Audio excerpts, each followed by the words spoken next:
अस्सलाम वालेकुम, मैं जावेद आलम। स्वागत है आप सभी का MIM न्यूज़ चैनल में।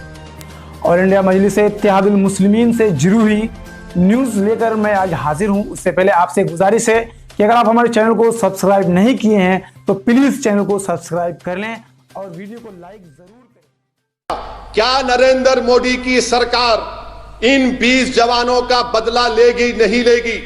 बदला लेने का बेहतरीन तरीका है कि चीन आज 4.5 किलोमीटर अंदर भारत की जमीन पर कब्जा करके बैठा है। बहैसियत भारत के सिटीजन की मुझे तकलीफ हो रही है, मेरा सीना जल रहा है कि मेरे जवानों के गलों को काट दिया गया, चेहरों को मारा गया और इनकी पॉलिटिकल लीडरशिप की गैर जिम्मेदाराना हरकत है। मुल्क को चलाना नहीं आता, TRP की तरह मुल्क को चला रहे हैं। मुझे इस बात का गम है। जवाब तो दीजिए ना कि NTRO के पास ड्रोन्स हैं। मैडम, हर साल दिसंबर में ITBP मीटिंग लेता है कि ITBP किस इलाके की पेट्रोलिंग करेगा। अरे मैडम, सुधांशु जी को बता दीजिए कि पूरे लद्दाख का हमारा लेफ्टिनेंट जनरल वो मीटिंग करता है एक चीन के मेजर जनरल के साथ। ये हमारे सिपाहियों की इज्जत है? बताइए आप कि पूरे लद्दाख का लेफ्टिनेंट जनरल एक मामूली मेजर जनरल से बात करता है। क्या हो रहा है हमारे देश में? ये ठीक है, जवाब दीजिए सुधांशु जी। लेकिन मेरा एक सवाल आपसे भी है, क्या जब PM ये कहते हैं कि मारते मारते मरे, हमारे पास कोई औपचारिक आंकड़ा है? ये जो आप लोग रोज आकर 43 लोग मारे गए 43 लोग मारे गए बता रहे हैं, क्या आपके पास इसकी पुष्टि है? क्या सेना इसकी पुष्टि कर रही है, सरकार कर रही है, कौन कर रहा है? अब मैं फिर बता, देखिए अभी ओवैसी जी ने वकील और सांसद होकर ये बोल दिया था कि IB रिपोर्ट टेबल पे होनी। अगला वाक्य अपने पहले इस उद्बोधन में क्या बोला? भाड़ में जाए agreement. Senior member of parliament आप ये कह सकते हैं कि पिछली सरकार के एग्रीमेंट भाड़ में जाए। दूसरी बात, हाँ बिल्कुल सही बात है, हथियार लेके गए थे, एक गोली उधर से चली होती तो गोलियों की बौछार हो जाती है। चूंकि एक भी गोली उधर से नहीं चली, इसलिए हाथापाई वाली फाइट हुई। खतरनाक इलाका था, बहुत से लोग फिसल के नीचे गिर गए और उसमें हमारे 20 जवान वीर गति को प्राप्त हुए। रही बात आपने कहा कि जो संख्या 43 की, तो ये इंटरनेशनल एजेंसी ने कहा है। यहां पर फिर मैं कहता हूं, इतने वरिष्ठ नेता होकर आपको यह नहीं पता क्या कि कोई भी सेना अपने यहां के मारे गए सैनिकों की आधिकारिक संख्या घोषित कर सकती है, दूसरे के यहां के मारे गए सैनिकों की आधिकारिक संख्या नहीं घोषित कर सकती, क्योंकि वो ऑफिशियल रिकॉर्ड वो करते हैं। अंतरराष्ट्रीय एजेंसी ने कहा, ना हमारी ना उनकी, उसने 43 कहा है। तीसरी बात, आपने कहा 3.5 किलोमीटर अंदर घुसा है चीन, तो मैंने फिर बोल रहा हूं, चीन कह रहा हम उसके यहां अंदर चले गए और आप कह रहे हैं जी हम चले आए। गवर्नमेंट ऑफ इंडिया कह रही है कहीं वो अंदर नहीं आए हैं, LAC में कोई चेंज नहीं है। चीन कह रहा भारत एक एग्रेसर है, यानी भारत अंदर चला आया है और उसने हमारे ऊपर आक्रमण किया है। लेकिन सुधांशु जी, चीन के विदेश मंत्रालय सर एक काउंटर क्वेश्चन है। चीन के विदेश मंत्रालय के प्रवक्ता ने खुद आकर कहा ना कि गलवान घाटी हमारा है। आप बताइए किसका? वो तो बिल्कुल सही बात है। गलवान घाटी क्यों भैया, अक्साई चिन्ह तो उन्होंने 1963 में लिया। हमने भी तो कहा था अक्साई चिन्ह हमारा 1963 का पार्लियामेंट का रिजोल्यूशन है। मगर अफसोस की बात, आज कोई कांग्रेस का नेता ये बोलने की हिम्मत नहीं करता है कि गलवान घाटी का अक्साई चिन्ह हमारा है। बोला तो हमारे गृह मंत्री अमित शाह जी ने बोला। उल्टा आज चीन को कोट करते हैं कि वो कह रहा गलवान घाटी। अरे कहने से क्या होता है जब तक उसके फिजिकल पोजीशन में ना हो।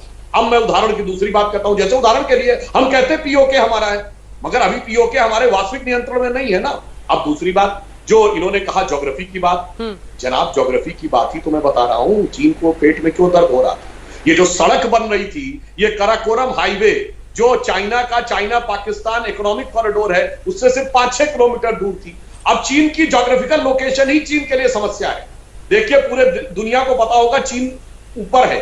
अगर उसको समुद्र से किसी प्रकार का व्यापार करना है तो South China Sea strait of Malacca होते हुए हिंद महासागर से जाना है, और अगर सड़क के थ्रू करना है तो चाइना पाकिस्तान इकोनॉमिक कॉरिडोर यानी पाकिस्तान ऑक्युपाइड कश्मीर से जाना है। अब समस्या यह है कि स्टेट ऑफ मलक्का से लेकर हिंद महासागर में वो हमारी नौसेना का मुकाबला नहीं कर सकता in case of event of war, क्योंकि वहां पर ऑस्ट्रेलिया और अमेरिकन कमांड भी उसके खिलाफ है।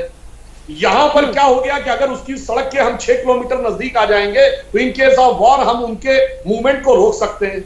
सारी समस्या की जड़ तो यही थी। और चूंकि सड़कों की गति हमने आने के बाद तेज कर दी बनाने की 2014 के बाद, क्योंकि हमारी पार्टी का 2008 की तरह कोई चाइना की कम्युनिस्ट पार्टी के साथ एग्रीमेंट नहीं था। वो अगर आप व्हाइट पेपर कहेंगे तो आपने देखा होता तो आपका सारी आ जाती कि 61 सड़कों का निर्माण। और शुरू कब हुआ था? जब अटल जी की सरकार थी और जॉर्ज फर्नांडिस रक्षा मंत्री थे, तब बॉर्डर रोड ऑर्गेनाइजेशन ने सबसे ज्यादा 61 सड़कों का निर्माण शुरू किया था, जिसमें 80% इस समय कंप्लीट हो गई। तो ज्योग्राफी समझिए या पॉलिटिक्स समझिए। और एक और बात कह देना चाहता हूं, आज आप मोदी सरकार पे कह रहे हैं आज की डिप्लोमेसी में, अरे 62-67 में तो चाइना के साथ बहुत लोग खड़े थे। आज मैं आपसे पूछना चाहता हूं, आप तो बड़े समझदार व्यक्ति हैं, बुद्धिमान व्यक्ति हैं, डिप्लोमेसी में आज चीन के साथ कौन खड़े हैं? केवल 2 एलआई, South Korea, sorry North Korea और भूटान और पाकिस्तान। अब बताइए, 2 के अलावा तीसरा उसके साथ नहीं खड़ा है। ठीक है, उसके बाद आपको लग रहा है। और एक और बात कह देना चाहता हूं, चाइना का फिर भी वो ऐसी हिमाकत कर रहा है ना सुधांशु जी, सिर्फ नॉर्थ कोरिया, सिर्फ पाकिस्तान, ये आप रोज कह रहे हैं, लेकिन फिर भी चीन हिमाकत कर रहा है ना ऐसी। हाँ, अब मैं आपको बता रहा हूं। हाँ। चाइना का एक बड़ा think tank, Chinese institute of international relationship, जो चाइना के स्टेट डिपार्टमेंट से एफिलिएट है, और ये राइटर में खबर छपी, उसने बताया है कि क्योंकि मैं ये हवा में नहीं बोल रहा हूं, मैं सोर्स के साथ बोल रहा हूं, उसमें उसने कहा है कि उस थिंक टैंक ने चीन से कहा है कि चीन अपने वर्स्ट डिप्लोमेटिक आइसोलेशन की तरफ बढ़ रहा है, और यह 1989 के तियाननमेन स्क्वायर के बाद से ज्यादा बुरा होगा। और उसने यह भी कहा है कि ताइवान के मुद्दे पर अमेरिका से टकराव हो सकता है, वहां पर सैन्य क्षमता बढ़ानी चाहिए। अब वो किस कारण से यहां कर रहा है, इतने बुरे कूटनीतिक दौर में, जब वो कह रहा सबसे बुरे दौर में है, अब वो ध्यान भटकाने के लिए कर रहा है या ताइवान से बचने के लिए कर रहा है? श्रेय आप ले रहे हैं क्या सुधांशु जी? ये आपकी सरकार ने कर दिया क्या चीन के साथ? ये सबका श्रेय ले रहे हैं क्या, ये सब जो बता रहे हैं? हम तो सिर्फ एक बात कह रहे हैं ना, जब लड़ाई होती है हाँ। तो युद्ध के मैदान में भी होती है और कूटनीति के मैदान में होती है। ठीक है, युद्ध के मैदान में फैसला बाकी है, कूटनीति के मैदान में तस्वीर साफ दिख रही है। ओवैसी साहब, उन्होंने आपकी हर बात का जवाब दिया। वो तो बता रहे हैं कि चीन वैसे ही कमजोर है, अलग थलग पड़ा हुआ है, सिर्फ नॉर्थ कोरिया, सिर्फ पाकिस्तान, और आप सरकार को ही परेशान कर रहे हैं। मैडम मुझे इतना अफसोस हो रहा है, तकलीफ हो रही है कि सुधांशु जी ये जवाब देकर अपनी पार्टी को बुरी तरह एक्सपोज करके देश को ये पैगाम दे रहे हैं कि चीन भारत की सरजमीन पर 1 इंच भी कब्जा नहीं किया है। कितनी बड़ी झूठ बीजेपी आज कह रही है देश के सामने। क्या चीन ने कब्जा नहीं किया हमारी जमीन पर? बता दीजिए सुधांशु जी। क्या सिक्किम में, गालवान में, पोंगसोंग सुलू लेक में? सर मैं आप जब बोल रहे थे मैंने कुछ नहीं कहा, मैं सुन रहा था, तो सब्र करिए प्लीज। क्या चीन कब्जा नहीं किया भारत की जमीन पर? आप अभी अपना जवाब सुन लीजिए। आपने कहा कि चीन कब्जा नहीं किया, चीन कह रहा है कि हम घुस गए, तो फिर प्रधानमंत्री ऑल पार्टी मीटिंग क्यों बुलाए? चाय भी नहीं पिला सकते? क्या हमको ज्ञान देने के लिए बुलाए हैं? क्या प्रधानमंत्री धोखा दे रहे हैं देश को? 4.5 किलोमीटर चीन गालवान वैली में घुस चुका है, पोंगसोंग लेक के सदन में घुस चुका है। मैं फिर से देश को बताना चाह रहा हूं कि सुधांशु जी झूठ कह रहे हैं। यकीनन साइचन का जो रास्ता होगा, जहां पर जाने का एक्सेस होगा, गालवान के उन पहाड़ियों पर चीन बैठा हुआ है। अब चीन कभी भी, आप याद रखिए, काराकोरम में हमारा कम्युनिकेशन खत्म कर सकता है। बताए बीजेपी, चीन हमारी जमीन पर कब्जा कराए नहीं कराए? अरे भाड़ में जाए चीन के साथ कौन खड़ा या ना खड़ा है। मुझे अपनी देश की जमीन की फिक्र है। क्या ये मोदी सरकार इन वीर जवानों की शहादत को, इनके मरने को रायगा जाने देगी? क्या आज तक के चैनल पर वो सिपाही जिसका नाम सुरेंद्र सिंह है, अपने पिताजी को फोन करके कहता है कि 2000 लोग आकर हमला किए हम पर, कीले नेल्स लगे हुए लकड़ी के ऊपर, 3 हमारे सिपाहियों के चेहरे नहीं दिख रहे हैं, तो क्या चीन की जमीन पर थे? आप उन लोगों को इस तरह का जवाब देकर आपने ना सिर्फ भारत की आवाम का बल्कि उन मरने वाले 20 जवानों की तौहीन की है। याद रखिए सुधांशु जी, नरेंद्र मोदी और आपकी सरकार देश की जमीन से बड़ी नहीं है। आप सरासर नाकाम साबित हुए हैं। और आप बार बार जो आईबी रिपोर्ट का जिक्र कर रहे सर, ये मीडिया में वाइडली रिपोर्टेड है, बड़े बड़े विज्ञान कह रहे हैं। बल्कि सुधांशु जी लिख लीजिए, क्या फिंगर 4 और फिंगर 8 पर हम पेट्रोलिंग कर सकते हैं? आज नहीं कर सकते हम। फिंगर 4 फिंगर 8 हमारा इलाका है। क्या डीपैक के सैटेलाइट्स नहीं बता रहे?